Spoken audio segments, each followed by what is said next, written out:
Hi, my name is John Fraser in the Geography Department, and I've been working with the president here and others to look at Johnson City.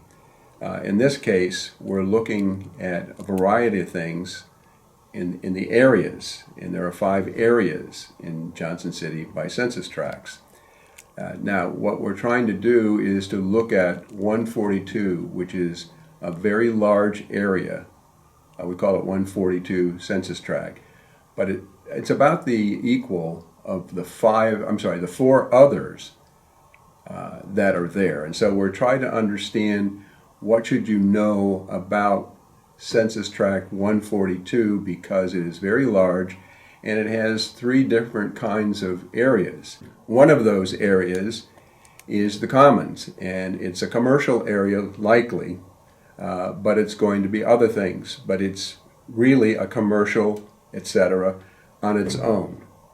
The second one is the West Sect, and we're going to look at this. The second period has a range of residential areas in those, and they are kind of average, right? And then when we go to the opposite, the west side, we're going to go up into the Carpathian and other altitude to go up that area and to see more residential but other things there, and they are up high. We are looking at a huge transformation in the Oakdale Commons from a traditional mall to a more of a mixed-use facility that contains commercial, businesses, medical, service, and residential uses. Occupants include Dick's Sporting Goods, BJ's Wholesale Club, Dave & Buster's Restaurant, the Beer Tree, and the healthcare-related services such as Guthrie Healthcare. The following video from News 34 describes the massive investment by both public and the private entities. The next step in the radical transformation of the Oakdale Commons was announced today with major help from New York State. Empire State Development President and CEO Hope Knight visited Johnson City today to announce an $18 million grant from New York's Upstate Revitalization Initiative that will add housing, childcare, and more medical services to the former Oakdale Mall.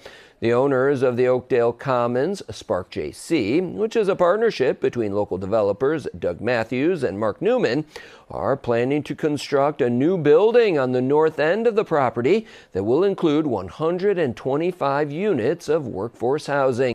Guthrie Lord's Hospital, which operates a very popular fitness center in the portion of the mall that used to be Sears, is adding an orthopedic and spine center offering ambulatory surgeries, which are the ones that don't require an overnight stay. The 85,000 square foot medical campus will be located where Burlington Coat Factory used to be. The third major component of the new expansion will be a 22,000 square foot child care center with 200 daycare slots and employing 45 people.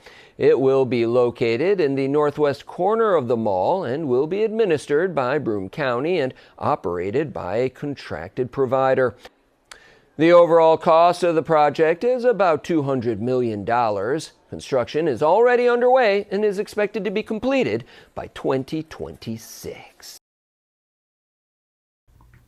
We now are moving east from the Commons to look at the higher elevation areas of Census Tract 142. Looking up, and it's harder to see, but to tell you that Fairview, the first arrow there, yellow one, what you're having here is what we call the meander in it. It's so high, as these turn, it's deliberately pull to the left, and then it'll pull to the right, so they're not coming right down a highway. So that's seeing where we will be going here in just a few minutes on this eastern part, but very, very high. We are again going up Fairview, and as we go up there, we go on the left, we will see Calvary, and as we go on, there's other things you can see, and you look right up on top there, and you see some of these large expansive houses with high money. And so we're going to do this after we turn a left here and go to Columbia. Now we're coming up Fairview again and going up to Columbia, because this is the meandering that has to be us as it's going up higher and higher.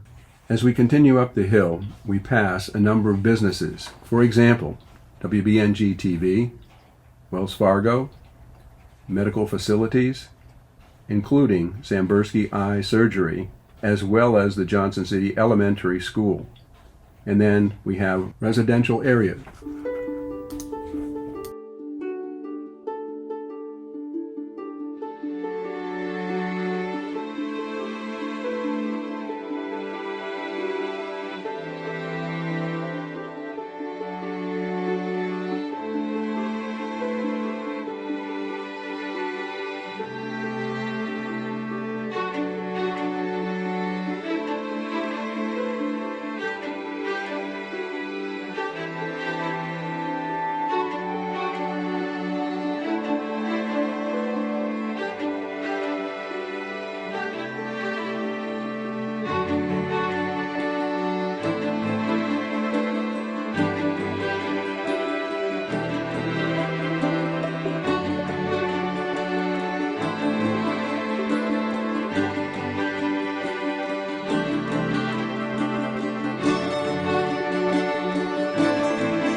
This concludes Census Tract 142.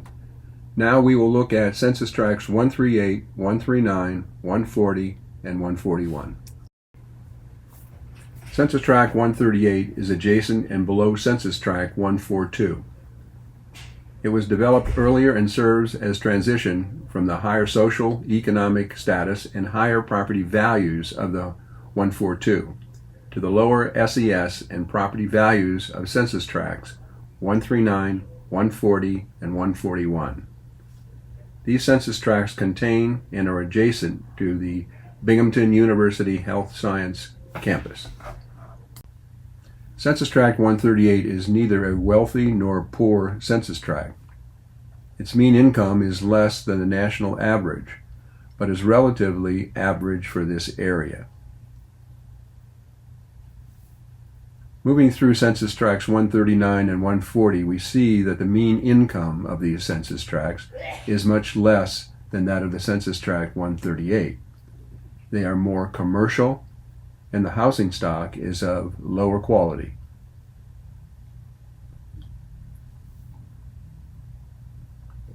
Census Tract 141 is much different than the Census Tracts 139 and 140. There are less commercial properties, the housing is better quality, and the mean income is closer to that of the tract of 138. This graphic clearly illustrates the difference in housing quality between these four census tracts. The scale goes from red to green, with dark red and orange indicating poor housing, yellow average housing, then light green and dark green good housing.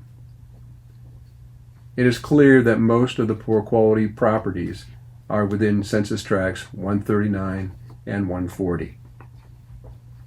Note that within the Census Tract 139, the poor quality properties are clustered to the eastern half of the tract, as we see better quality housing to the west. We see more average quality properties in Census Tract 140, and the distribution is more evenly mixed. Students have within both of these census tracts. My graduate students are to be commended for their efforts here. They worked with me for 4 months in 2024 to examine more than 4,000 properties. This graphic of crime reports in Johnson City 2023 illustrates a correlation between lower SES and crime in Johnson City. We see a higher density of crime incidents within census tracts 139